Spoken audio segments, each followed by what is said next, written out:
الاهلي دوت كوم.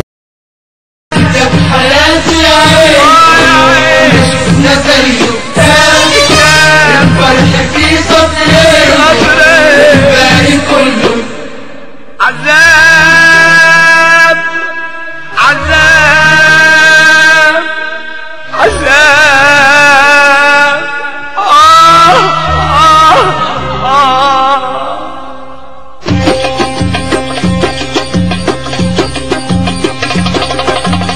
كتاب حزين كله مقاس تأليف زمان غدر قاسي.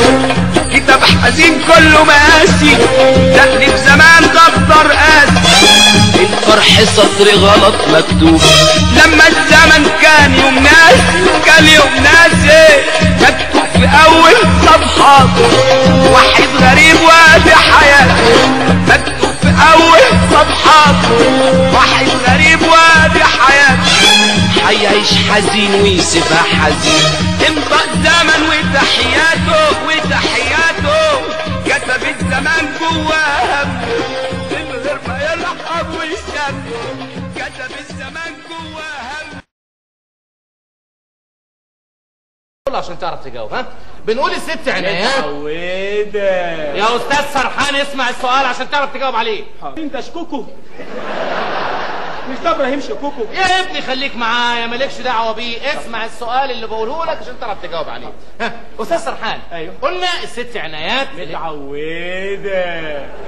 طيب قدامكم بقى كمان زين عخدت بس انا ليا نصيحه ما تجريش ورا الكوره. هي جايالك جايالك. اهم شيء اللعيب بتاعي يبقى عنده كرامه ومش مهم النتيجه وما تهنش نفسك. وبغت من بات مغلوب ولا بات مضروب. عايز افطمكم بقى خطه زينهم وشلبي هيقفوا نادرجيه عند الثلاث خشبات ومش لو شاط هيقفلوا على الحكم. وابتدت المباراة بهجوم ضاغط من فريق كابتن عبده ادى على سعر وانكماش لفريق كابتن لولا اللي واقفين في نص الملعب خايفين وقاعدين يصرخوا الحقينا هداده. واتنقل لاعبين ناحيه اليمين وانا شايف زينهم زاني هيثم على خط 18 وبيشدهم الفانيلا اتقلعت. هيثم بيصرخ اوه بليز بليز بليز بليز.